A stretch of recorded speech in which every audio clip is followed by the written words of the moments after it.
우리 장로님들의 찬양을 하나님께서 기뻐 받아주실 것이라고 생각합니다. 여러분 혹시 성경에서 가장 부러운 사람을 고르라고 한다면 누구를 한번 생각해 보실 수 있을까요? 성경에서 가장 부러운 사람. 강도요?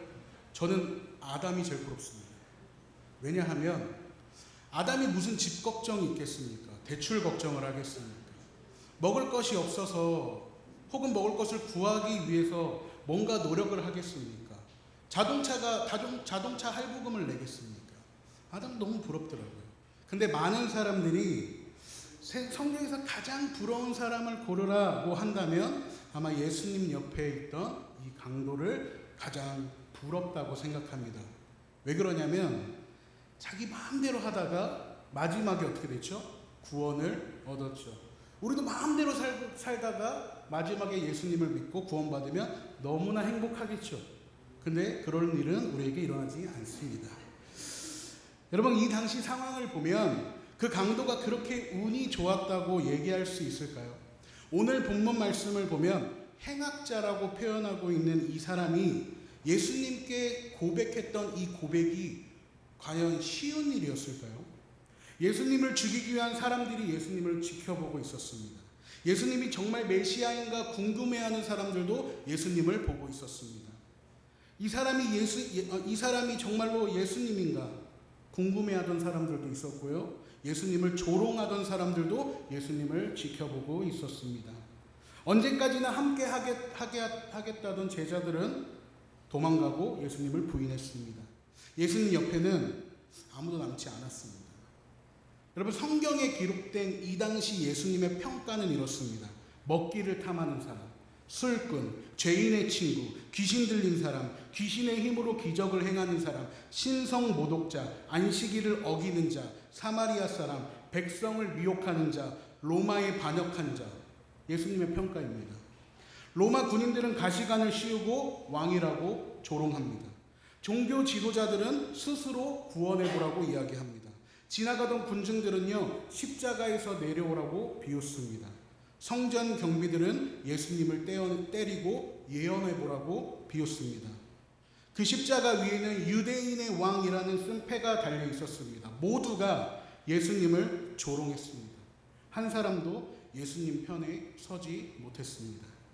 그런데 여러분 딱 한 사람, 예수님 편에 선 사람이 바로 예수님 옆에 같이 달려있던 사형수였습니다.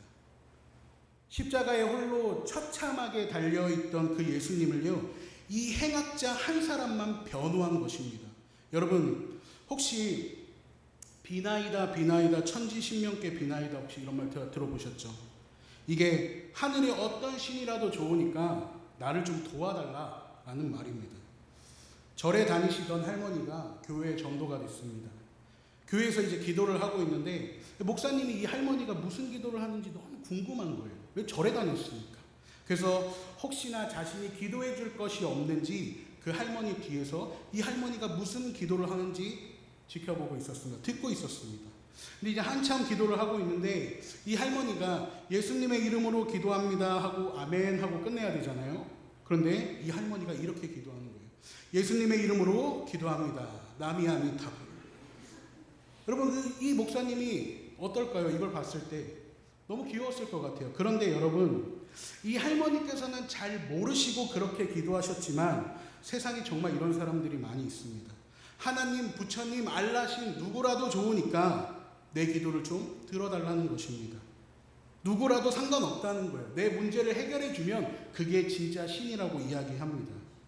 여러분 이 행악자가 그저 천지신명께 그냥 나를 좀 구원해봐. 네가 신이면 나를 좀 구원해봐 라고 이야기한 것이 아닙니다. 그는 삶과 죽음에서 예수님을요 선택한 거예요. 이런 선택이 쉬웠을까요? 이런 선택이 쉽지 않았다는 것입니다. 우리는 많은 선택을 하며 살아갑니다. 하지만 선택이 아니라 당연히 해야 하는 일이 우리가 있습니다. 여러분 새끼 식사는 선택사항이지만 숨 쉬는 건 선택사항이 아닙니다. 이처럼 예수님은 선택사항이 아니라는 것입니다. 그런데 많은 사람들이 예수님을 또 예배를 선택사항이라고 생각한다는 거예요. 내 기분에 따라, 내 감정에 따라. 그래서 내 기분이 좋으면 예배하고 찬양하고 봉사하고 뭐든지 할 수 있을 것처럼 하지만 막상 삶이 힘들어지거나 내 감정이 좋지 못할 때는 모든 것이 귀찮아집니다. 그래서 하나님께 이렇게 얘기하는 거예요. 하나님, 여기 이상은 관여하지 마세요. 기도 나중에 하겠습니다.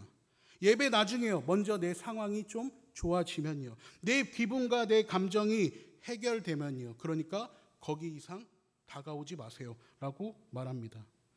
여러분, 제가 이 말씀을 준비하면서 이런 생각을 좀 해봤습니다. 저 행악자가 두렵지 않았을까? 모두가 예수님을 조롱하고 비난하고 있을 때 제자들조차 아무것도 할 수 없는데 예수님 옆에 같은 처지에 있는 나를 보며 혹시 꾸지람을 듣지 않을까? 예수님께서 야, 네 맘대로 살다가 이제 와서 너를 기억해달라고 하냐? 여태까지 뭐 하다가, 여태까지 너 뭐 했는데, 그런 소리 들을까봐 염려하며 망설이지는 않았을까? 혹시 밑에 있던 구경꾼들이 내 이야기를 듣고 나를 조롱하지 않을까? 미쳤다고 하지 않을까? 차라리 같이 비난하는 게 낫지 않을까? 그렇게 이 행악자가 고민하지 않았을까라는 생각을 해봤습니다. 여러분, 그런데요, 그럼에도 예수님께 이런 모습이라도 진실하게 나아간다면 예수님이 이렇게 말씀하시는 것입니다. 오늘 네가 나와 함께 낙원에 있을 것이다. 품어주신다는 것입니다. 여러분, 세상에서 예수 믿는다고 하면요, 조롱거리가 됩니다. 세상에서 예수 믿는다고 이야기하면요, 놀림거리가 돼요. 뭐라고 하냐면요, 아직도 그걸 믿냐고 해요. 아직도.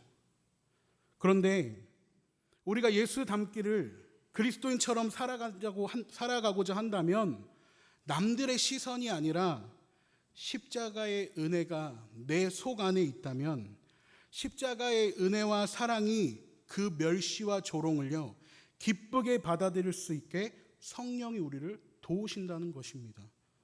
사랑하는 성도 여러분, 세상에서 세상 사람들과 비슷하게 살아가는 것은 어렵지 않습니다. 여러분, 교회에서 교회에 다니는 사람처럼 사는 것은 어렵지 않아요. 교회에서 인사하고 악수를 하고 서로의 안부를 물어보고 사랑한다고 얘기하는 것은요 어렵지 않습니다. 교회에서 기도하는 게 뭐가 어렵습니까? 교회에서 찬양하는 게 뭐가 어렵습니까? 당연한 거예요. 그런데 뭐가 어렵냐면요, 세상에서 그리스도인으로 살아가는 게 어려운 거예요. 세상 속에서 내가 예수 믿는다는 것을 드러내고 살아가는 것이 어렵습니다. 왜냐하면요, 내가 예수님을 믿고 교회 다니는 것을 알면 여러분, 우리의 말과 행동에는 제약을 받습니다. 그래서 힘든 거예요. 너 교회 다닌다며, 너 예수 믿는다며, 근데 어떻게 그렇게 생활할 수 있어? 너 어떻게 그렇게 살아갈 수 있어? 라고 판단한다는 것입니다. 여러분, 그리스도인처럼 살아가는 것은 매우 어렵습니다. 근데 그렇게 어려운 길을 여러분이 선택하셨다면 이제 선택했으니 끝난 것이 아니라 될 대로 되라라고 하는 것이 아니라 그 어려운 길을 나 혼자 갈 수 없다는 걸 알았을 때, 그래서 내가 아무것도 아님을 깨달았을 때 성령이 우리를 도와주신다는 것입니다. 우리는 그것을 붙잡고 살아가야 합니다. 여러분, 그렇다고 기도원이나 수련원 같은 곳에 가서 내 직장도 일터도 가정도 다 내버려 두고 살아가라는 말이 아닙니다. 세상 속에서 예수 그리스도를 선택한 그 선택에 맞게 행동하며 살아가야 한다는 것입니다. 100번 예수 믿어라고 얘기하는 것이 아니라 한 번이라도 그 예수님을 닮기를 위해 노력하는 자답게 살아가라는 것입니다. 그래서 우리에게는 예배와 기도가 필요합니다. 여러분, 우리에게는 때라는 것이 있습니다. 어린 아이들을 보면 어떻습니까? 먹고 나면 또 배가 고파요. 그런 때가 있잖아요. 먹고 나면 배고픈. 아무리 먹어도 살이 찌지 않은 때. 근데 여러분들을 보면 어떻습니까? 우리를 보면 어때요? 물만 먹어도 쪄요. 그래서 어른들이 이런 말 많이 하잖아요. 어렸을 때 참 날씬하고 예뻤는데. 거짓말 하잖아요, 그렇게. 그리고 물론 예외도 있지만요. 그런데 왜 어린아이들은 돌아서면 배가 고플까요? 왜 살이 찌지 않을까요? 우리는 물만 먹어도 살찌는데. 그것은요, 이 어린아이들이요, 크기 위한 기초 대사량이 굉장히 높다고 합니다. 자라나기 위해서요. 그래서 엄청난 에너지를 쏟는다고 합니다. 여러분, 믿음의 생활도요 마찬가지입니다. 은혜가 충만할 때는, 예수님을 인격적으로 만날 때는 예수 믿는 것이 너무나 즐겁습니다. 행복합니다. 자랑하고 싶습니다. 봉사도 하고 어떻게든 주님과 함께하고 싶어서, 그래서 기도의 자리를 지키고 찬양하는 것이 즐겁고 너무 예배가 일상이 되어버립니다. 언제나 하나님과 동행하고 싶어 합니다. 그렇게 살아갈 것처럼 행동합니다. 그런데 여러분, 시간이 지나면서 은혜가 점점 사라질 때 예배도 말씀도 찬양도 기도하는 것이 어려워지기 시작합니다. 불편해지기 시작한다는 거예요. 열심히 봉사하고 예배드리는 성도를 보면 이렇게 얘기합니다. 뭐 저렇게까지 해? 내가 다 해봤어. 별로 소용없어. 불평불만한다는 것입니다.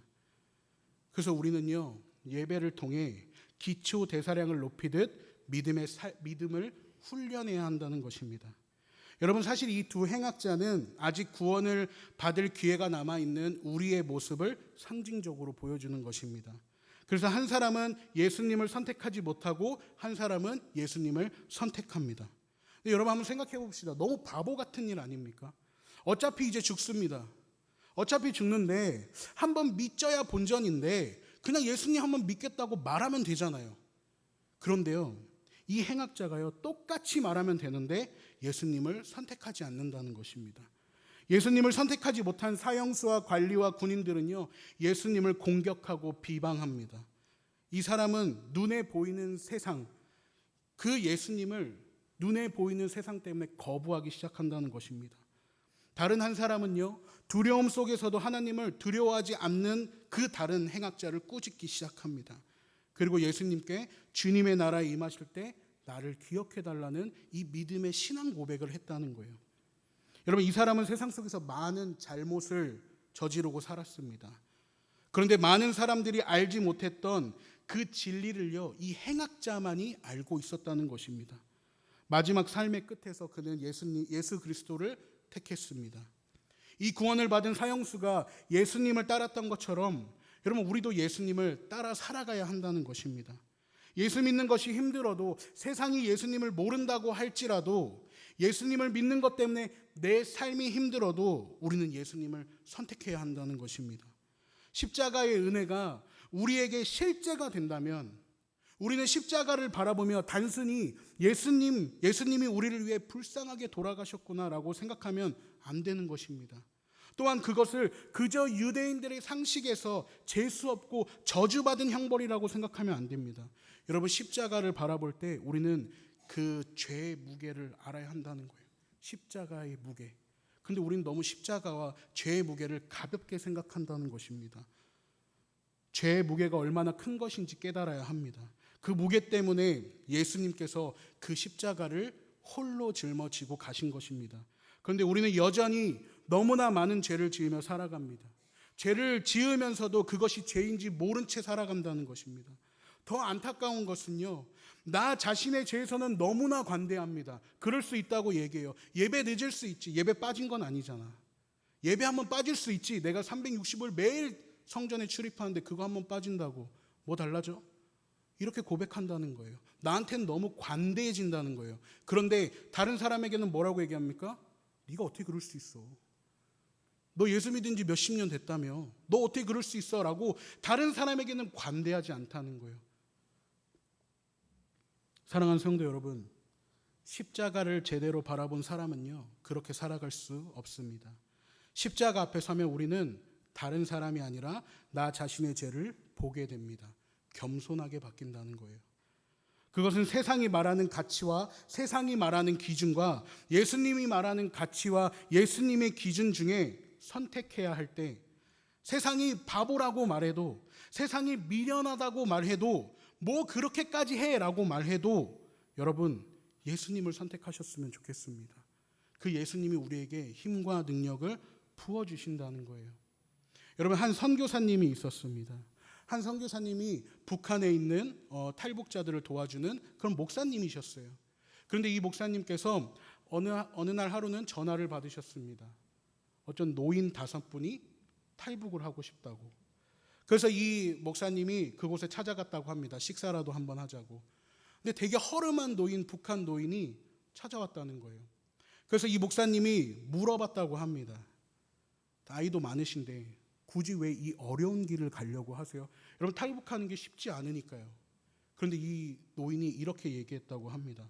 찬양 한번 마음껏 불러보고 싶어서. 찬양 한번 마음껏 불러보고 싶어서.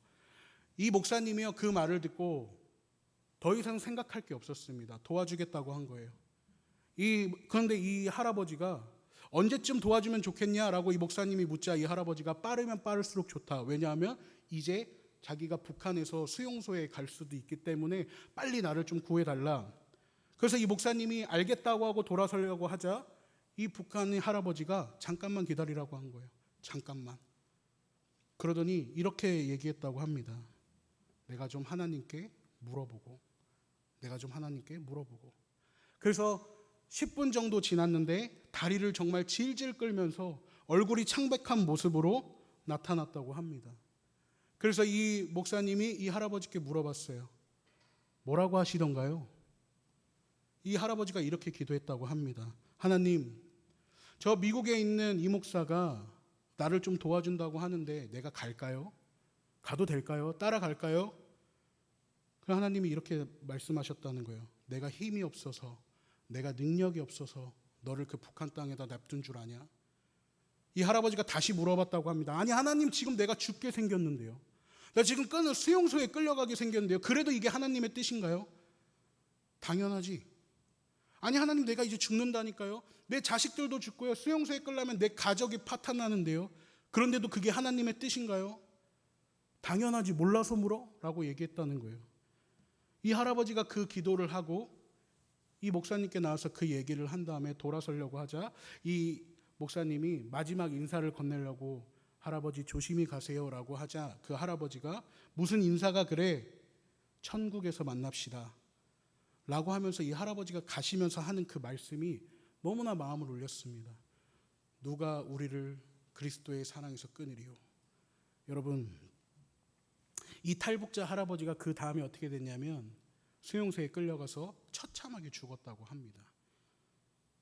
우리는 예수님을 선택해야 할 때가 너무나 많이 있습니다. 우리는 예수님을 따라 살아가야 할 때가 너무나 많이 있습니다. 그런데 세상의 것들이 너무 좋기 때문에 예수님을 포기할 때가 있다는 거예요. 좀 나중에요라는, 좀 다음에요라고. 아직 시간이 많다고 생각합니다. 내일 믿을 수 있잖아요. 다음 주에 갈 수 있잖아요. 지금은 내일부터 하겠습니다. 내 거부터 챙기겠습니다라고 하는 여러분 그런 삶들이 우리의 계속 연속이 된다는 거예요. 근데 여러분 한번 생각해 보자는 거예요. 10년 전에 나와 지금의 나와 똑같지 않습니까? 20년 전에 나와 지금의 나와 똑같지 않습니까? 근데 우린 자꾸만 미래를 생각한다는 거예요. 나중에, 다음에. 여러분 그런 건 없습니다. 지금 해야 됩니다. 여러분이 마음에 믿었다면, 내가 그리스도인답게 살아가기 위해서 노력하신다면 지금 하십시오. 다음은 없어요. 여러분 가족을 위해서 열심히 기도하신다면 지금 가족들에게 구원을 전하십시오. 지금 당장 복음을 전하십시오. 내일 하지, 다음에 하지, 기분이 좋을 때 하지, 시간이 좀 날 때 하지. 그런 시간은 우리에게 많이 주어지지 않는다는 것입니다. 사랑하는 대강교회 성도 여러분, 저는 아직 38살밖에 안 된 참 어린 목사입니다. 제가 어떻게 어르신들의 삶을 이해할 수 있겠습니까? 저는 이해할 수 없습니다. 그런데 저는 그런 마음이 들어요. 우리 어르신들의 그 믿음을 본받을 수 있었으면 좋겠습니다. 그냥 예배 왔다 가는 것이 아니라, 여러분 이 수요 기도회가 그저 하루 일주일에 한 번 드려지는 이 예배가 그냥 왔다 갔다 안 했으면 좋겠습니다. 이 기도회에 변화를 원하신다면 지금 오늘 변화를 하나님께 얘기하십시오. 지금 당장 아무런 변화가 없더라도 여러분 걱정하지 마십시오. 여러분의 기도는 절대 땅에 떨어지지 않습니다. 제가 화요 중보 기도 모임을 하고 있는데 너무 행복합니다. 청년부 예배보다 더 재밌어요. 왜냐하면 청년들은 대답을 안 합니다. 근데 우리 어르신들은 뭐 물어보면 아멘도 잘해 주시고요. 뭐 이렇게 잘 틀려도 이런 저희 화요 중보 기도회 모임이 부 제목이 있습니다. 은혜로 하는 모임. 그래서 제가 막 기타도 틀리고요. 찬양할 때도 틀려도 다 잘한다고 박수 쳐주십니다. 왜 그럴까요? 여러분 은혜 받는지 안 받는지 어떻게 아십니까? 옆 사람 한번 바라보십시오. 옆 사람을 한번 봐주세요. 다 웃고 계시죠? 왜 웃어요, 여러분? 웃겨서 웃어요? 아니에요. 보고만 있어도 행복한 거예요. 이게 믿음의 공동체입니다. 여러분, 그런 믿음의 공동체가 더 많아지길 원합니다. 그래서 보면 기도해주고 싶고, 보면 사랑한다고 얘기하고 싶고, 보면은 안아주고 싶은 그런 대강교회가 되었으면 좋겠습니다. 보면 승질나고 아우 저 권사, 아우 저 장로, 아우 저 집사 이렇게 얘기하는 것이 아니라 아유 우리 장로님, 우리 권사님, 우리 집사님 사랑합니다. 축복합니다. 어려운 거 없어요? 힘든 거 없어요? 내가 기도할 수 있잖아요. 내가 지금 기도해 줄게요. 그렇게 고백했으면 좋겠다는 거예요. 여러분, 교회가 썩었다, 교회가 망했다, 여러분 이제 그런 얘기 안 했으면 좋겠습니다. 우리가 교회인데, 제가 어떤 친구가 다니는 교회가 있습니다. 그 친구가 교회가 굉장히 서로 싸우는 거예요. 집사님들은 집사님들끼리 싸우고, 권사님들끼리 싸우고, 장로님끼리 싸우는 거예요. 제가 이렇게 얘기했어요. 니네 교회는 곧 망하겠다. 그런데요, 그렇게 얘기하는 딱 순간 하나님께서 뭐라고 말씀하시는 줄 아십니까? 하나님의 교회는 절대 무너지지 않아. 여러분, 하나님의 교회는요 절대 무너지지 않습니다. 그래서 우리가 예수님을 선택했으면 좋겠습니다. 어려운 길인 거 압니다. 힘든 길인 거 압니다. 그런데요, 나만 그 길을 가는 게 아니거든요. 내 옆 사람도 가고, 내 뒷 사람도 가고, 내 앞 사람도 가고요. 목사님도 가고, 저도 가고, 여기 계시는 모든 분들이 그 길을 같이 가거든요. 힘들면 옆 사람에게 도와달라고 하십시오. 기도해달라고 얘기하십시오. 그래서 함께 갔으면 좋겠습니다. 그래서 여러분, 남은 한 주간도 여러분 계속해서 선택되는 선택 속에서, 갈림길에서 조금이라도 예수님을 선택하셨으면 좋겠습니다.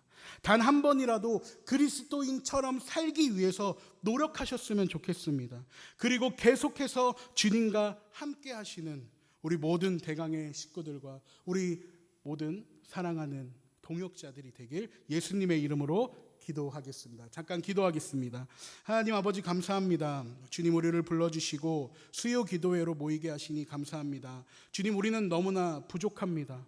우리는 너무나 힘이 듭니다. 매일 하루 살아가는 것도 버거울 때가 있습니다. 그러나 주님 나에게 능력 주시고 내가 모든 것을 할 수 있음을 이 시간 고백합니다. 주님, 어려운 문제들, 주님 아픈 것들, 그리고 또 주님 가족들의 믿음이 없는 것들, 이 시간 주님 앞에 기도합니다. 주님 해결하여 주시옵소서. 주님 들어주시옵소서. 주님 위로하여 주시옵소서. 그래서 오늘 이 기도회가 너무 뜨거워서 주님, 우리가 주님을 자랑하는 그런 대광의 식구들이 될 수 있도록 주님 인도하여 주시옵소서. 감사드리며 예수님의 이름으로 기도드립니다. 아멘.